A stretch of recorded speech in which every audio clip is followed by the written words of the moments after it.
Well, welcome back to the One Big Thing podcast. I am your host, Steve Campbell. If you are brand new to this show because you're a fan of my guest today, I want to welcome you in. The One Big Thing is an interview style podcast where I just have the ability to talk to people that I've known over the years, people that I've just met, influencers of all stages of life, to really hear their behind the scenes stories, culminating in the one big thing or the several life lessons that they've learned that we can bring to you as a listener that can be some real practical takeaways. And the feedback from all of you on this show so far leading up to this episode has been phenomenal. I love hearing from you. Please do not stop reaching out to me on Instagram or on Facebook or sending me an email, letting me know how much these episodes mean to you. And I think you're really going to enjoy this conversation as I have the honor and privilege of interviewing a good friend of mine, Spencer Smith. Spencer and I met years ago, actually through my wife, who was on episode 1, where Steph and I talked about marriage and parenting and how hard it is. So if you missed my rock star wife, go listen to episode 1. But she was the one that knew Spencer. And then just over the years, he and I got to know each other through different business circles and doing life together. And when I was putting together kind of the lineup of my first few guests of the show, he was somebody that I reached out to and said, "Hey, Spence, would you want to come on the show, talk about your life, talk about what you've been through?" So I want to welcome to the One Big Thing Studio podcast, Spencer Smith. Spencer, do you want to take a few minutes here at the beginning to kind of let our listening audience know a little bit about yourself? Yeah, definitely. Thanks. Well, first of all, thanks for having me. I appreciate it. Got I'm it. glad to be one of the first 10 guests to be on. So that's awesome. So, I Yep. haven't missed an episode yet, and you've been doing an awesome job. So it's really awesome to see Appreciate somebody that.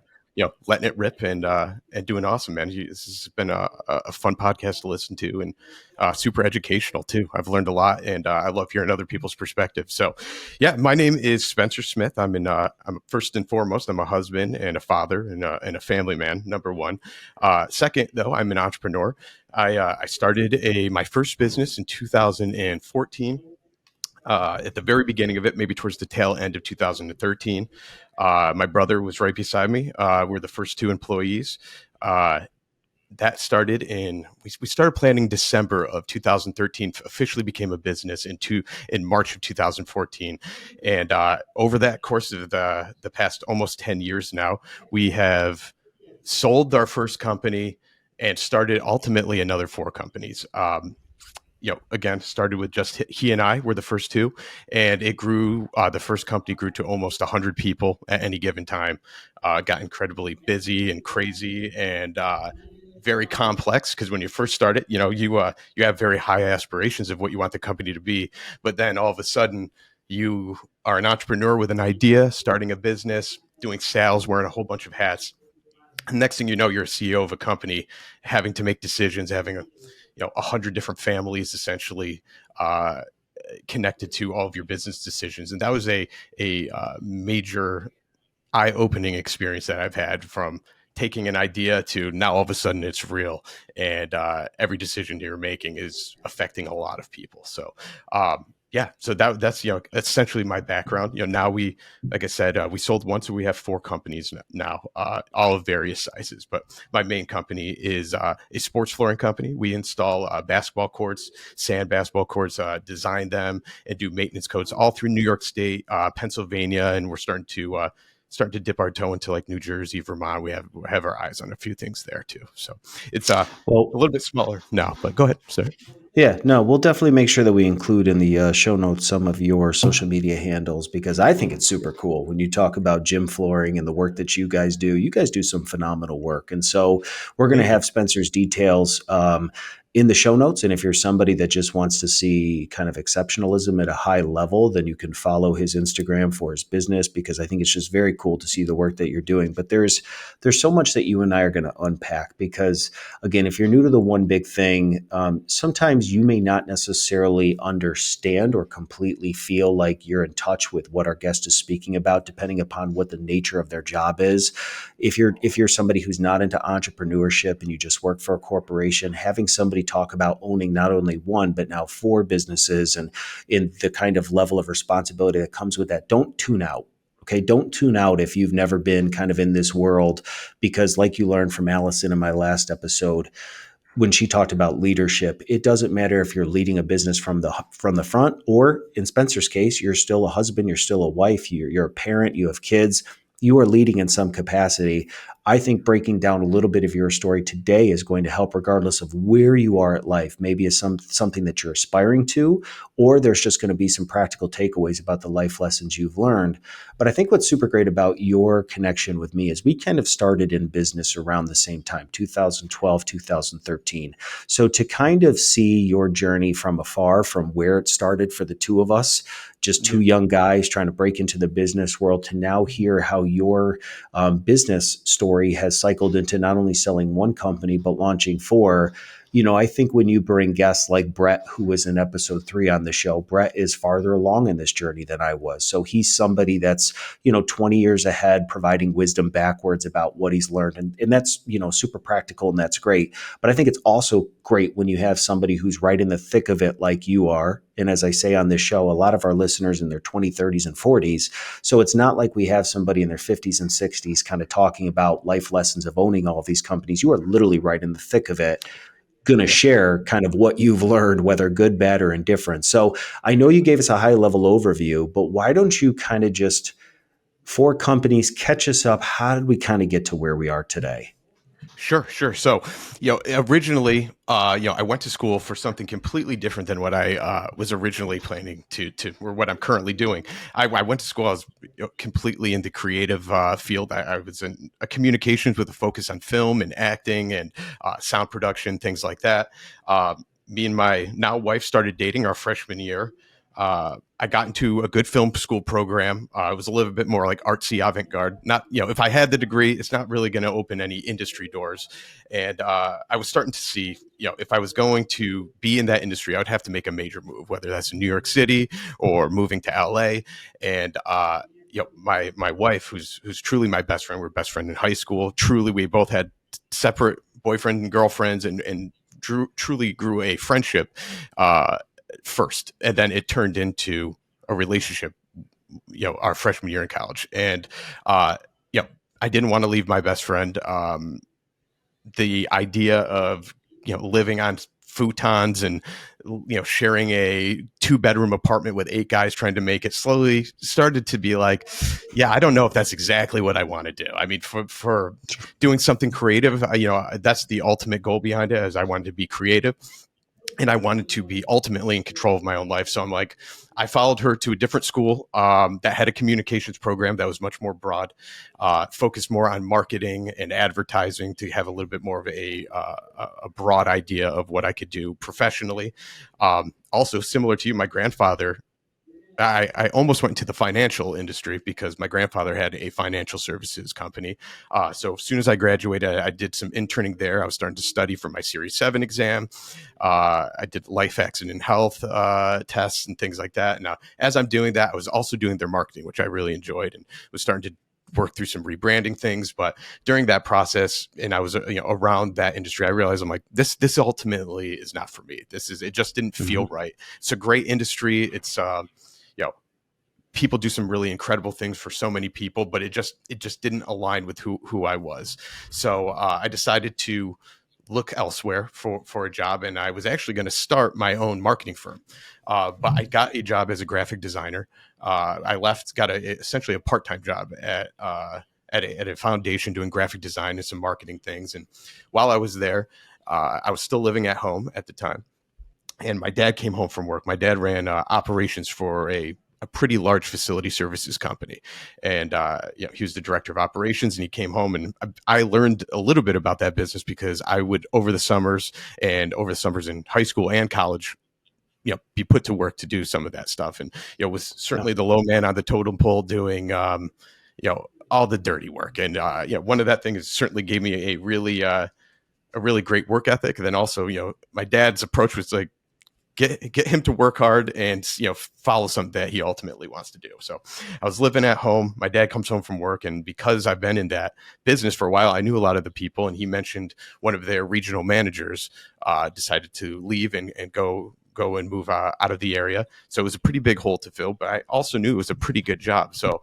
at this point in time, I had a part-time graphic design job. I was starting to try to figure my way out of starting a company and starting a marketing company, and which was a really slow process. I was 22 years old. I had no idea really what I was doing. And he mentioned that yeah, this guy quit. I'm like, well, is the job open? And he's like, yeah, but you don't want any part of this. It's a tough job. It's a tough industry to be in. He's like, you just keep following what you were following. And, against what his advice was, I actually called the HR department the next day and said, hey, I would love to interview with it because I was connected there. They're like, yeah, come in for an interview. And I interviewed, went through an interview process. And then about 2 weeks later, I was offered a job. It was a good salary job, at the time for a 22-year-old.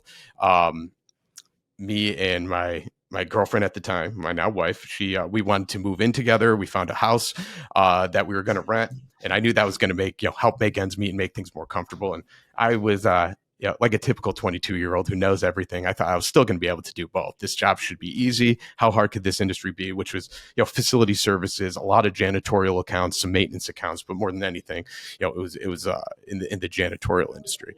And I started doing that. And sure enough, about 2 weeks in, I realized that this is going to be completely all encompassing. It turned into a 60-hour a week job.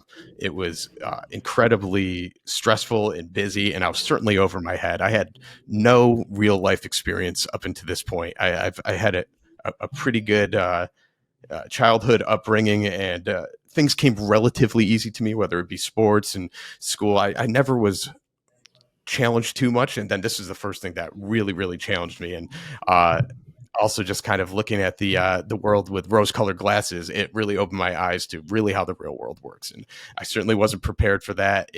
The stress of it all certainly got the best out of me, but I kept chugging through. And then my dad actually left that company at the time. So, it was nice to have him around because I could bounce ideas off him because he was there for, I think about 13 or 14 years. So he knew it in and out. He left to go to more on the supply side of the industry.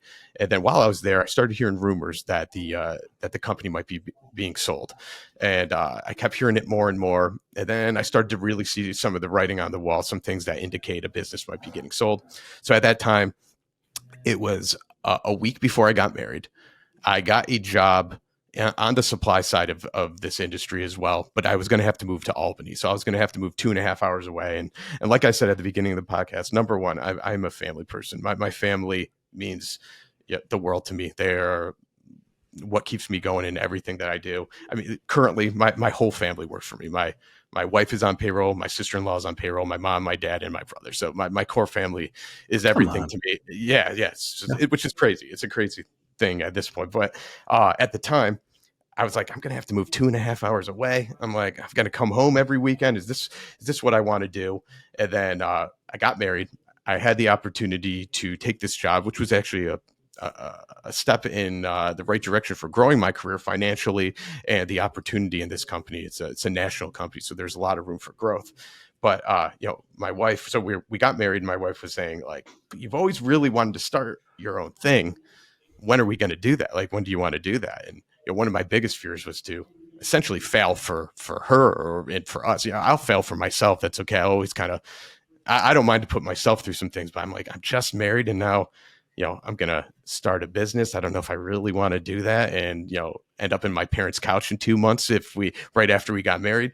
But, we sat there 2 days after we got married, and we were talking. We did a pros and cons list, and it was pretty equal, but it ultimately came down to, like, when are you going to pull the trigger and try it? And, like, we didn't have kids.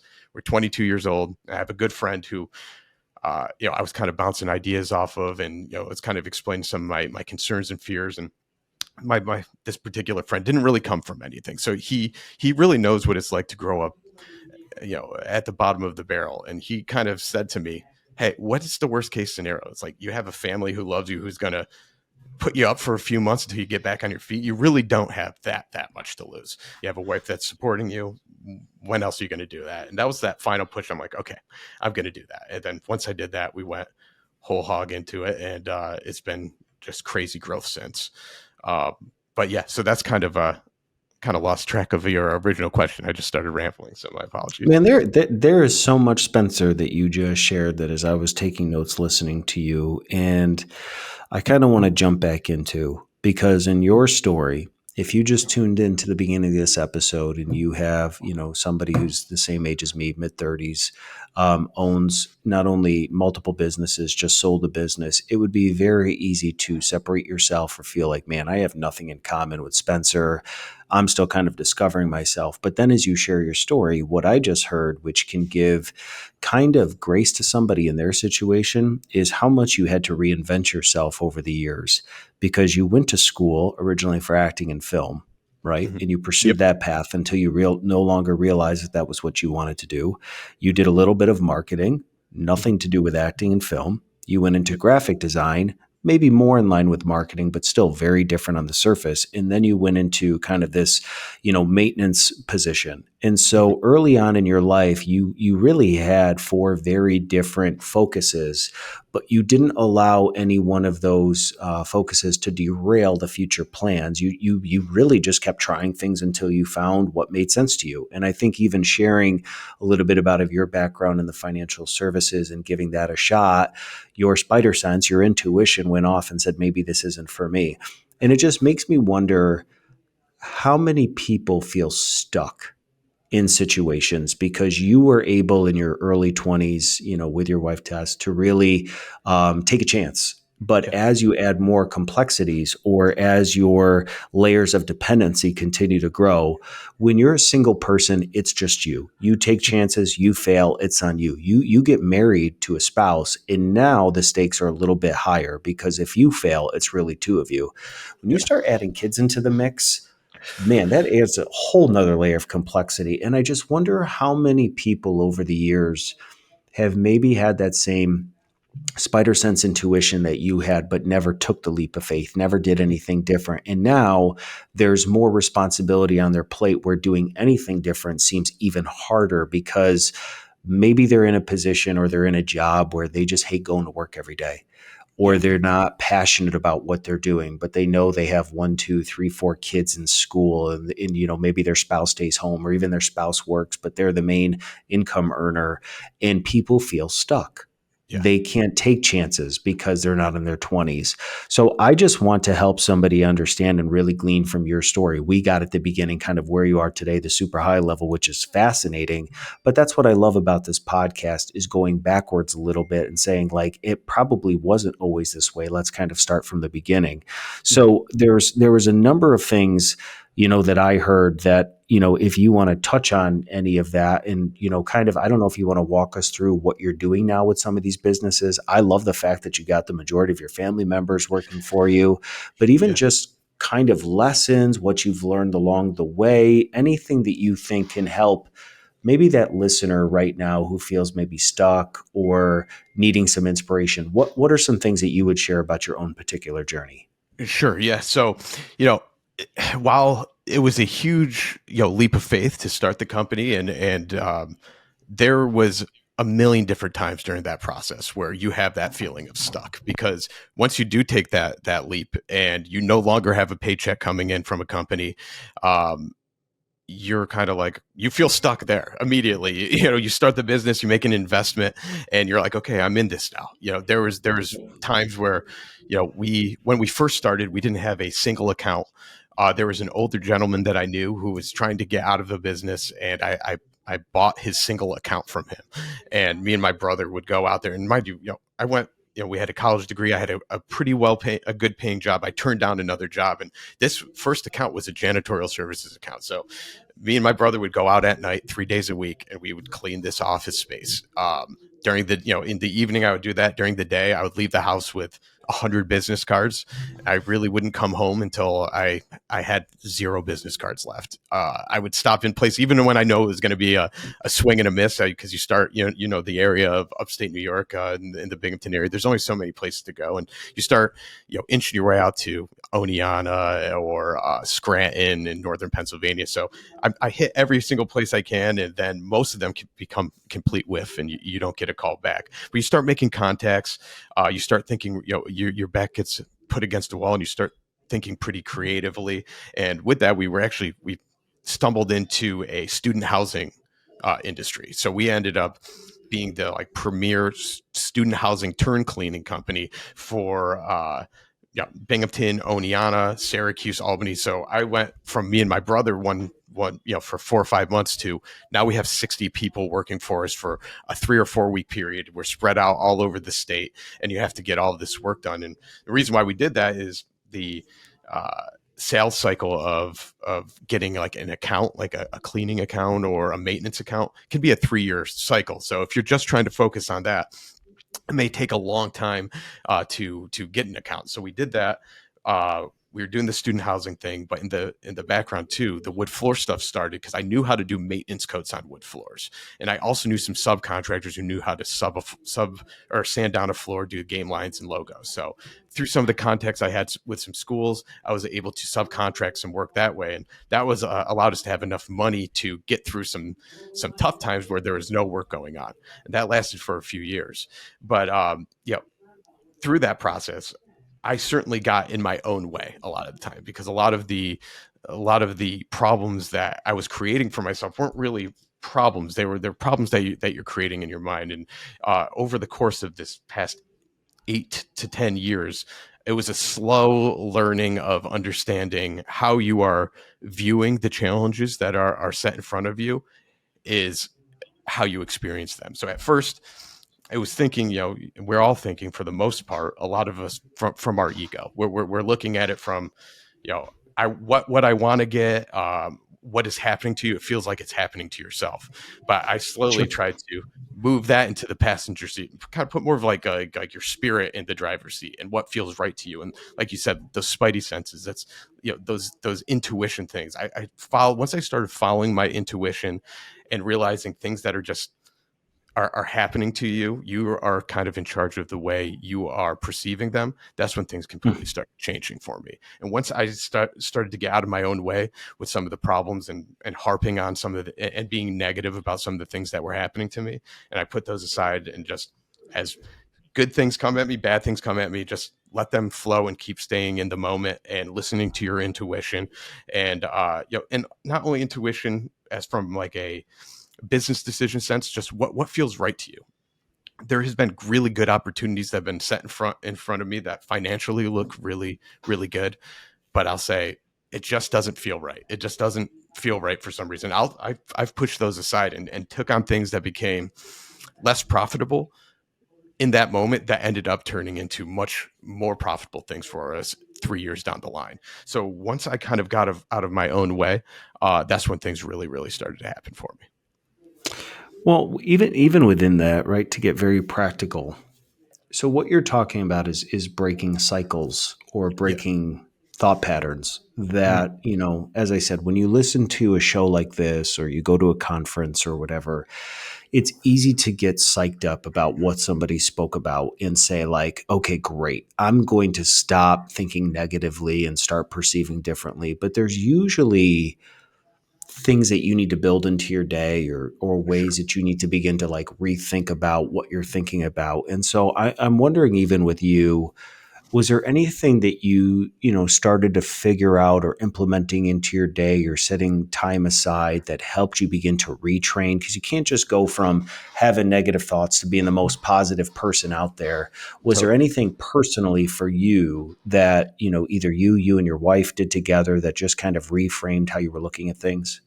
100% is meditation. Meditation has completely changed my life and my wife's life completely. She was the one who really discovered it, and and it was, she did a specific type of meditation called Kundalini meditation, which is really intense breath work at times.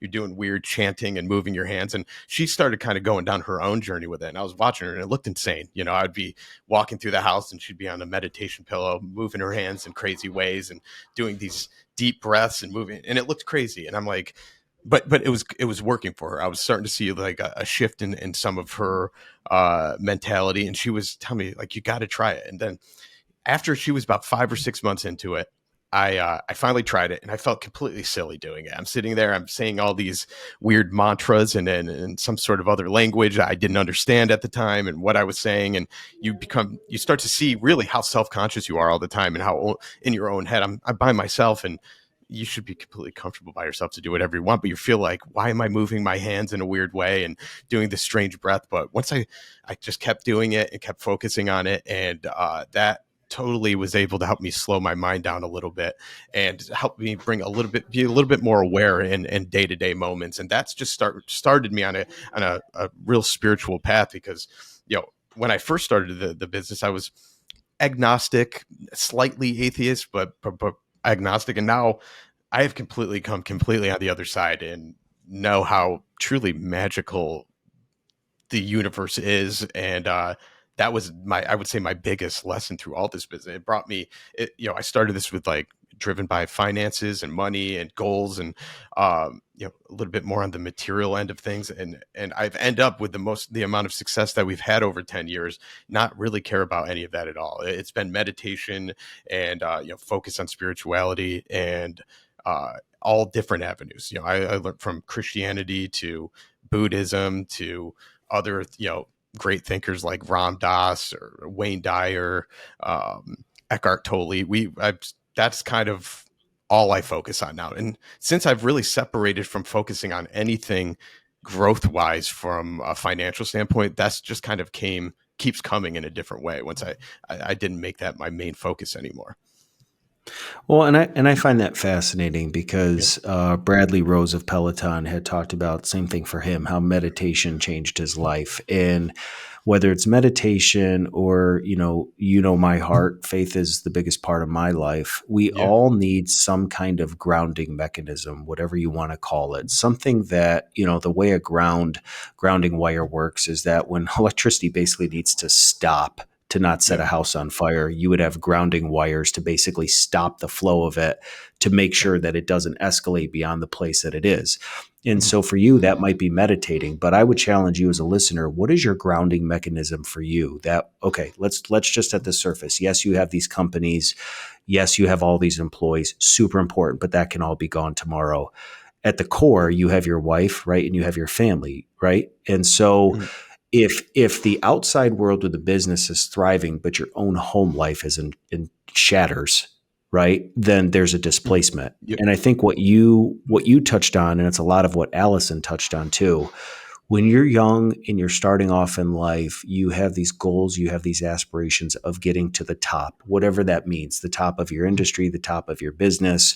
When you are successful, usually that means that money, influence comes with that.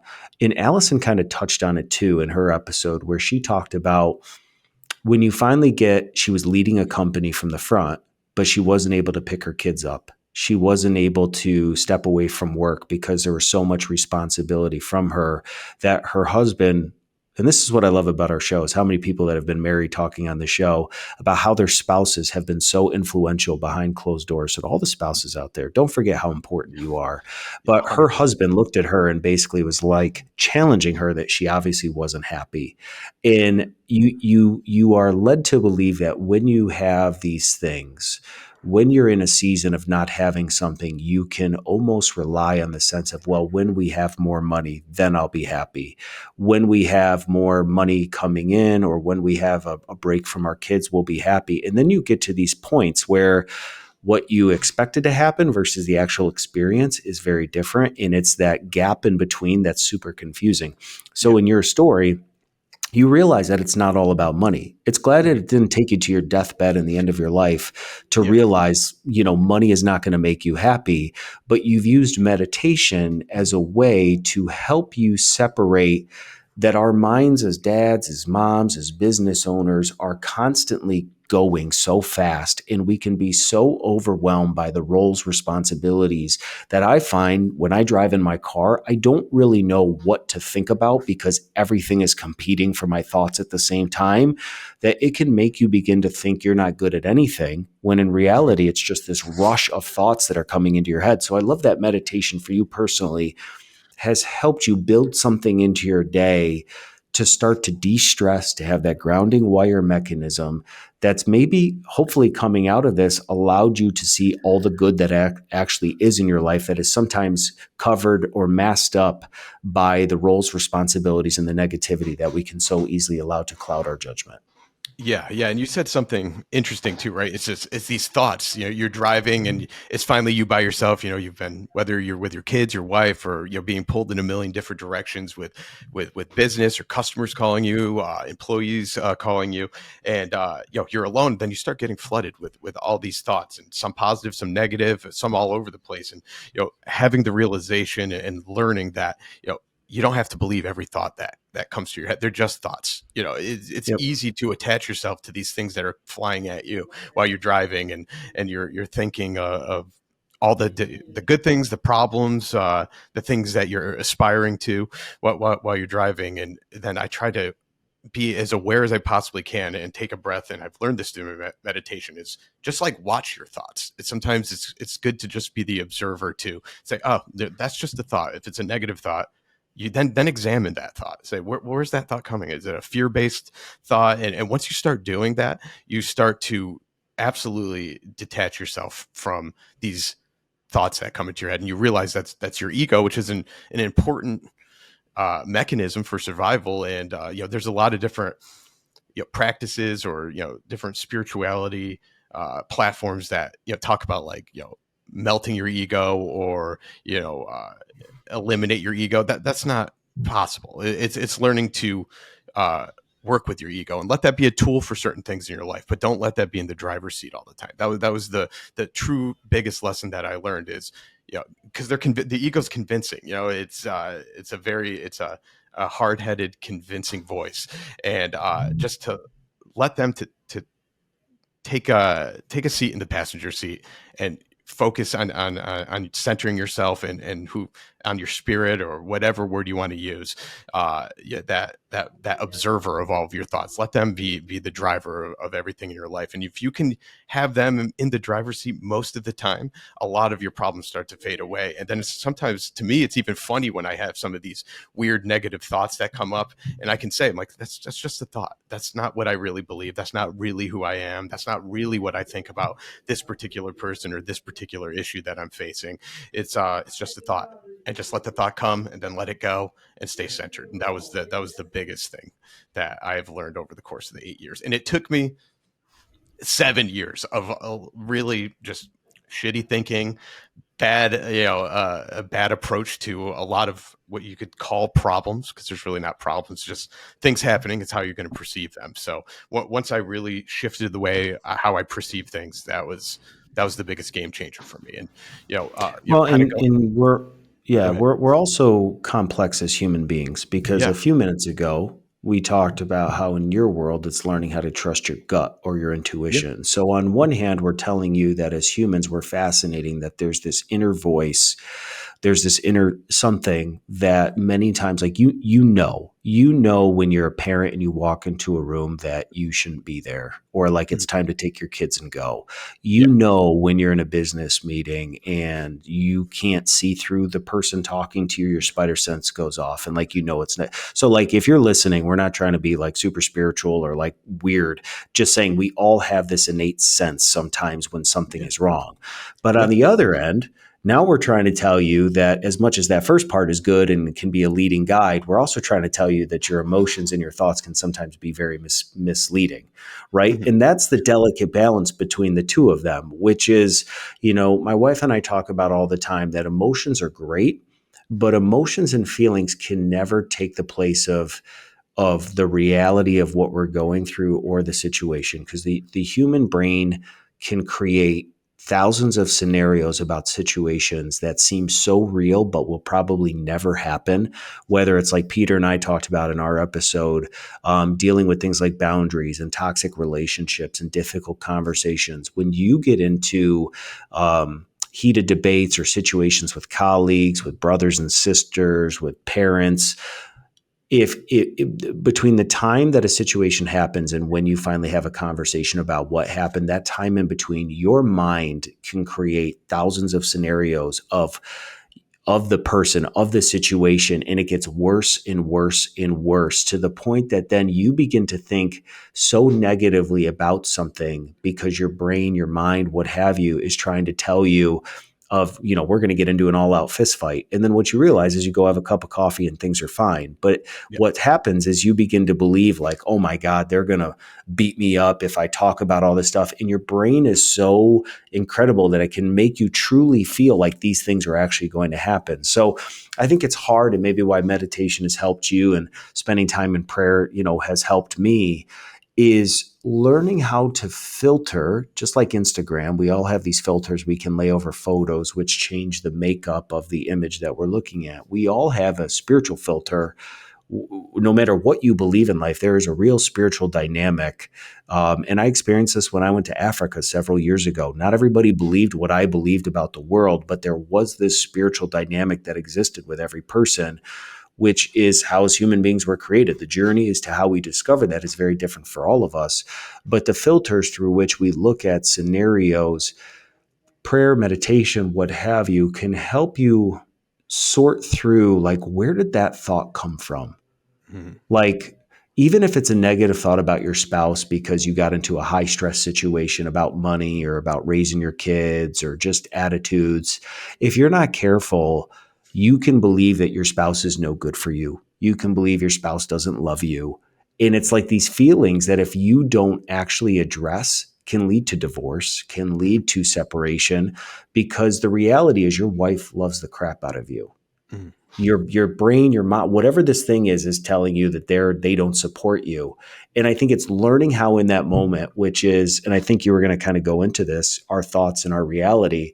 The Mhm. reality of the situation is my wife loves me like crazy and she's my biggest fan.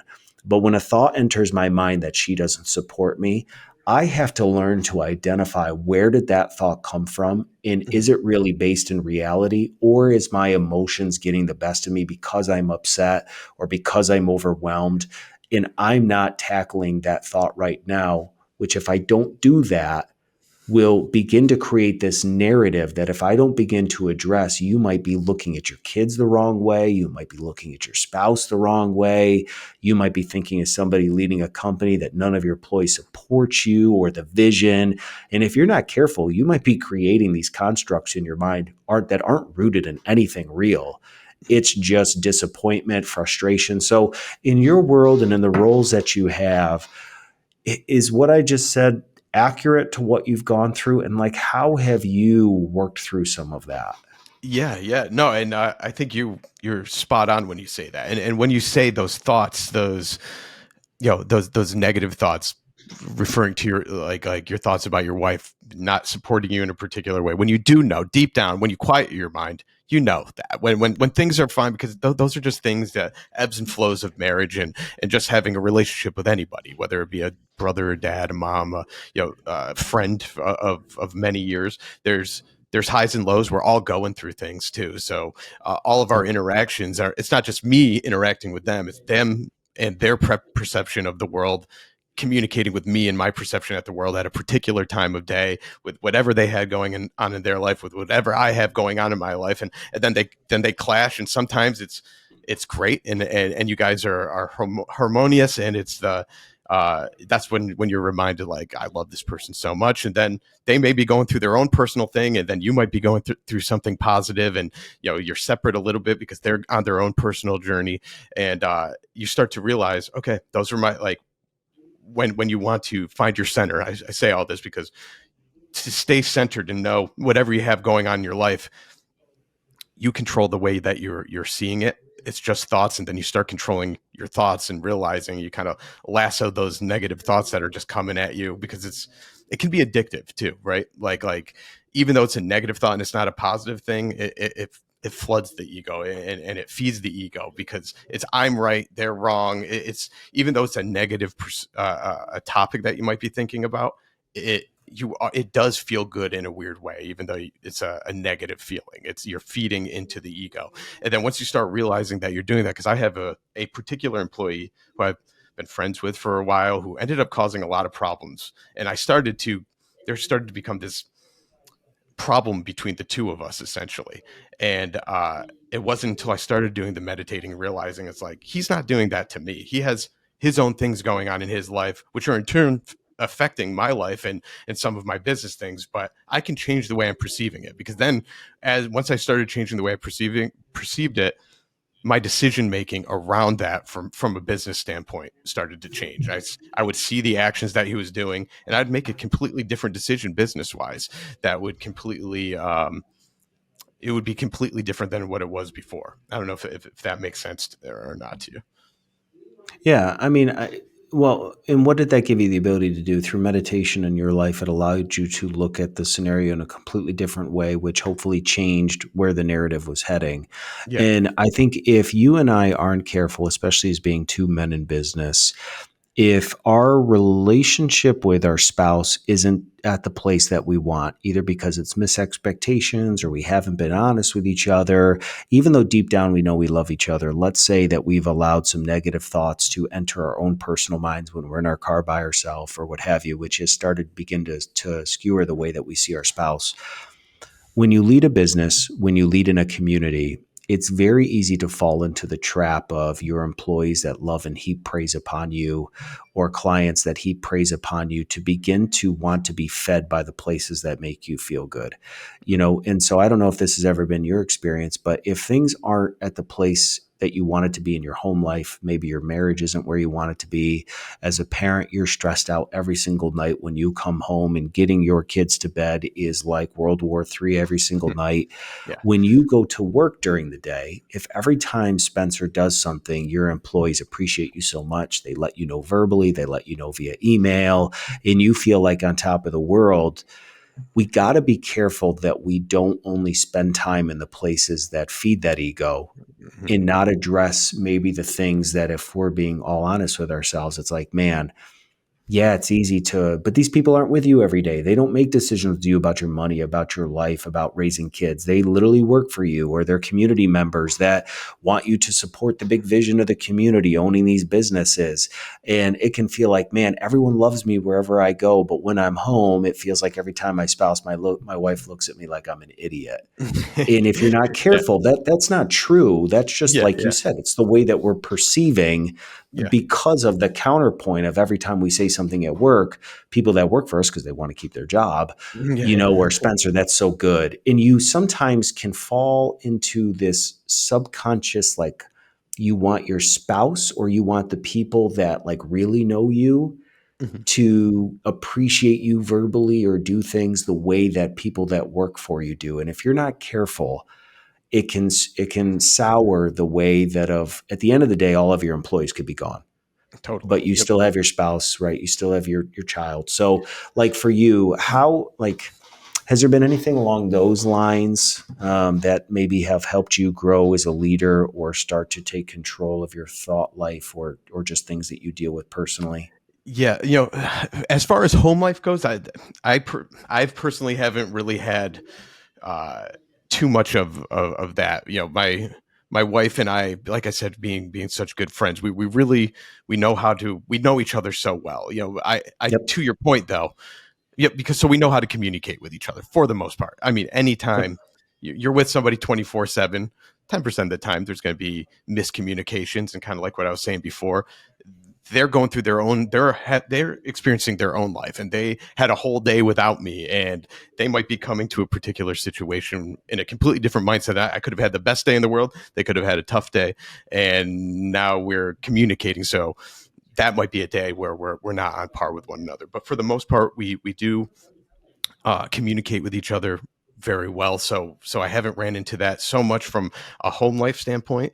But to your point, you will come home and you'll be a hero at work on a particular day, and then you come home and that you're not wearing that hat anymore. Now you're husband, your dad, and you left a mess down in the garage, and it's trash night, and you missed it last week, and it's the garage smells like dog shit because you haven't taken that out, right? Like, so yeah, I understand you wear different hats, and sometimes when the work world though, that's not the way I look at it. I try to put myself, the core of who I am into who I am at work every day, because when I do that, that's when I find the most success. But you're playing a role, so that's just a corner of who I am as a complex person and as a spiritual person. So when you come home, you're getting the most, there's no role there. It's you are who you are at your core. So it feels good sometimes to be at work and things are going really well for you and you feel on top of the world,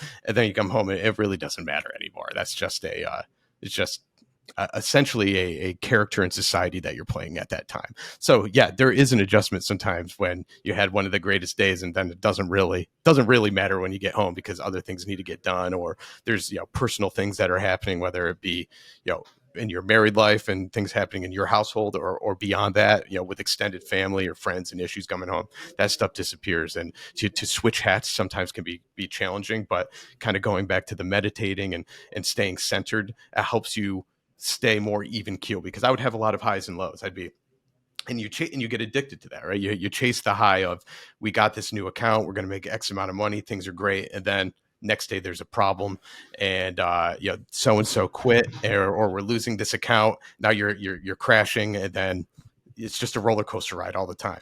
I experience a lot of less highs and lows. It's more even keel, so I'm not getting those jolts as much anymore of the high of winning a big account, but I'm not getting the lows as well anymore. Like, we're losing something, or this sale didn't go through, so we're having cash flow issues, because that's a lot of the things that you experience throughout running a business. You're on the brink of bankruptcy for a few years. Just hopefully somebody's paying you, and you're having all these highs and lows. And a lot of those highs and lows that I experienced were because I would let myself get caught into those moments of what's happening. So zooming out and staying centered helped me completely, eliminate the highs and lows and just more even keel. So, yeah. Yeah, and that part, just so you know, my wife listens to every one of these episodes. Stephanie, if you're listening, I'm not necessarily talking about the example I just went through as us, but in doing this Yeah. role, being with friends, with people my age over the years, having coffee, what have, and having couples over, I know that this is a very real thing for some people, Yeah. which is they are struggling to make their marriage work. They're struggling to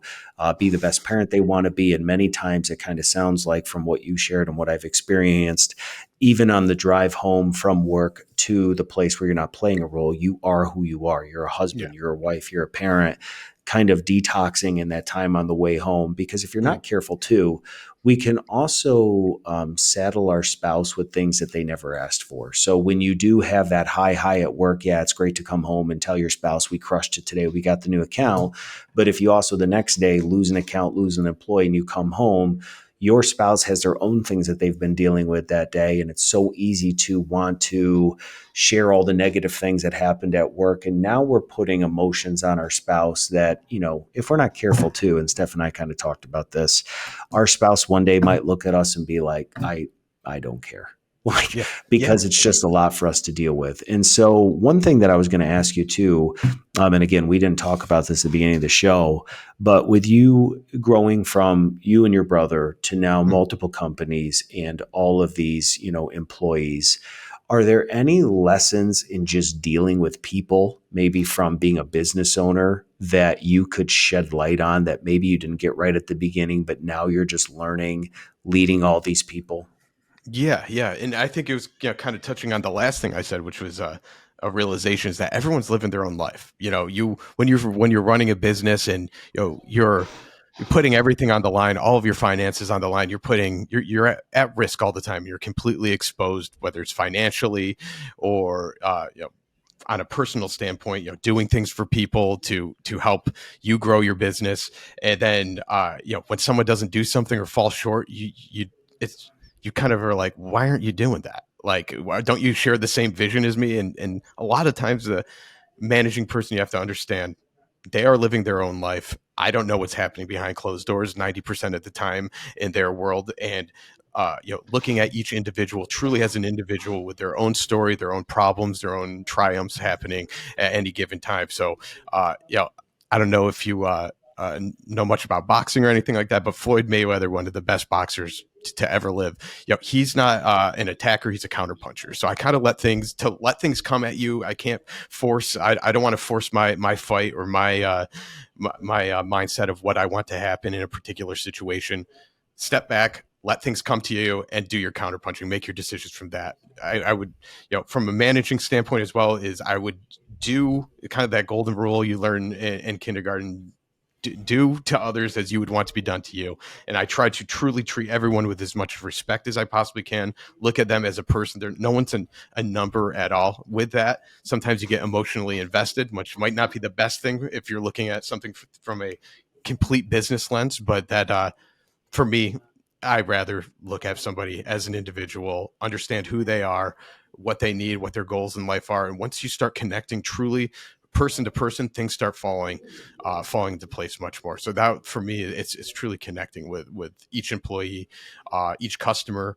And once you start doing that, it's you realize you're building relationships. You're not just providing a service. You're not just providing a job. We're people helping people, and I try to get down to the core of that as much as I possibly can. Sometimes you lose sight of that with things on the line, but that's pretty much my guiding light through managing people most of the time. Yeah, and I mean, you hear that from business leaders as they look back, but I think that that's been something, at least for me personally, and I tell my wife to hold me accountable. Don't ever let me lose the essence of who I've been getting into this as the stakes get raised, as the influence gets greater. That, some of the things early on that I think really helped me get ahead or open doors was just being able to see each person as their own person and treating them individually and really trying to love them where they're at and, be present with them in that moment. Yeah. And, when you only have so few people in your circle that work for you, it's easy to be very intentional with every person.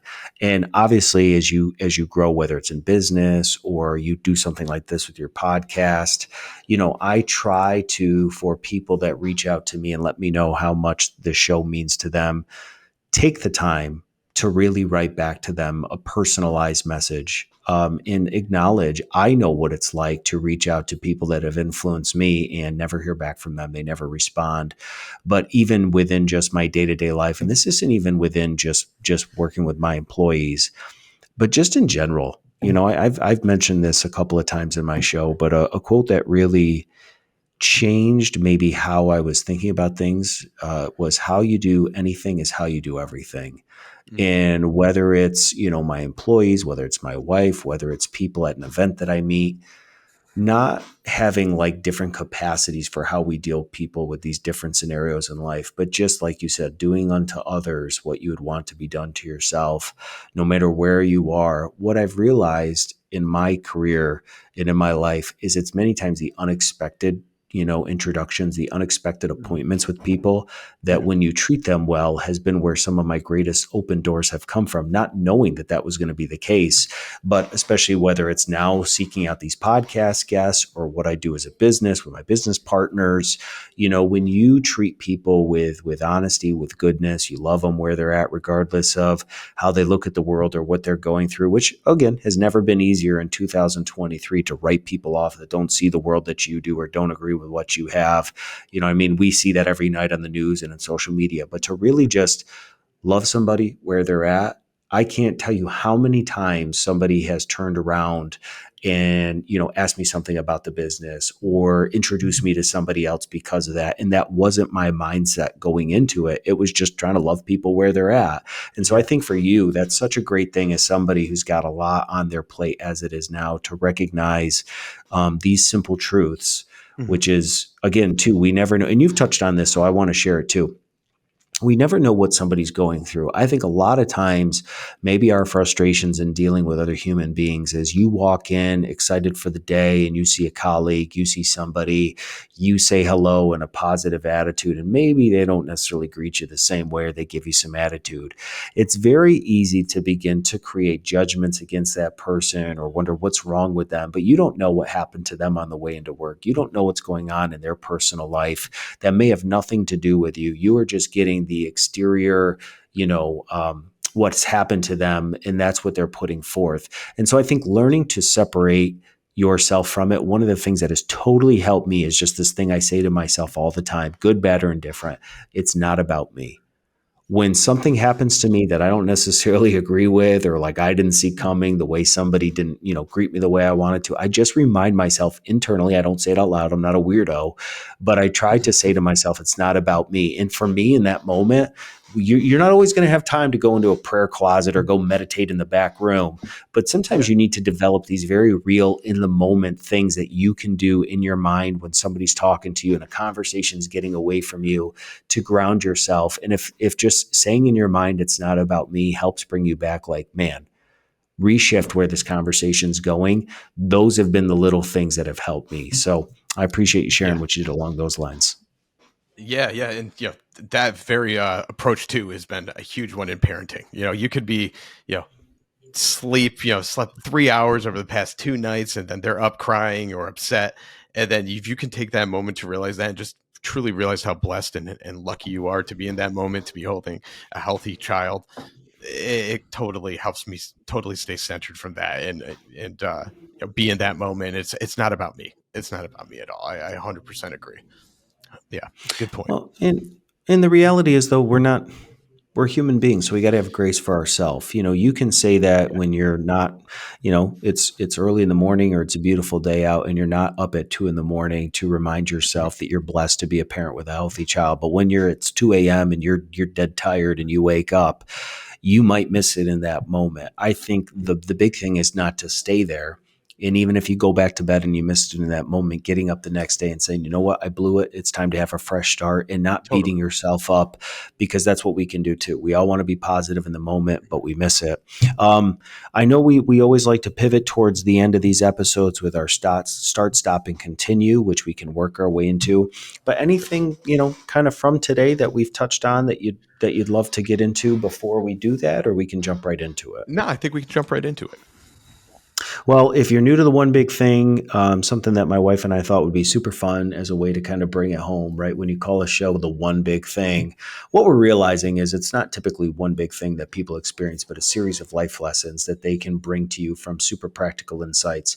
Well, a great way to bring that home is to have every guest share something that they want to start doing, something that they want to stop doing, and something that they want to continue doing. And this is a part of the show that when people reach out to me, they tell me has really reshaped, personalizing it for their life. So, Spencer, I want to turn it over to you. What's something you want to start, stop, and continue doing? Sure. So start. I really want to start another business that I've planning to start this coming 2024. It's kind of got there's got some legs to it right now. We're starting to put some of it in action. I'm not really ready to totally release what it is, and maybe I can come back in 2024 to kind of announce what it's going to be ultimately. But that's my number one start right now. This is something I'm much more passionate about. Something that, because the businesses that I do now, I certainly have interest in them, but this new business is like who I am to my core, and ultimately what I want to do for my career when I see myself being 70 years old. I could see myself doing this forever. So that's my start. I'm starting it already, but I'm really planning to sink my teeth in it in the next month or two. Stop is having putting my phone away. I want to stop having my phone with me all the time. I don't want to stop putting my phone away. I want to stop using my phone. I want to put that, when I come home from work and business hours are over, that needs to go on the charger and be put on a countertop and not be looked at for hours. It's so easy to stay glued to your phone, whether it's social media, whether it's just texting friends and family, and being kept in the loop of different things going on, checking emails to see things, what's happening at 7 at night. I don't need to do that. That's my number one stop. Is I want to be as present as I can when I'm with my family and friends. I'm actually planning on getting like a flip phone or something like that. So it's kind of my emergency phone that I have that after hours. I put my main work phone on the charger. Have my flip phone that I give that number to 10 of the people that are the closest to me that need to have that number, so they can contact me if they need me. But ultimately, I'm trying to really stop that screen time that I've been getting. Continue is the meditating. I want to continue meditating. I absolutely do it at least once a day. I'll specifically wake up early for it, even if I didn't get much sleep the night before. I was doing it twice before, but being a parent changes some of the schedule a little bit. But if I can continue to try to find some time during the day, even to take 5 minutes to try to center yourself, that would be that's my number one continue right now, and to continue to go deeper in it, because it's a crazy deep world in the meditation universe. So I want to continue to keep pushing the limit in that, and really intertwine that in every fiber of what I have going on in my world. So those are awesome, and that's what I love about Start, Stop, Continue is just how different and applicable they are for each person. And I know we're all guilty. Personal antidote: my wife and I, and again, I don't mind mentioning her because she was actually a guest on the show.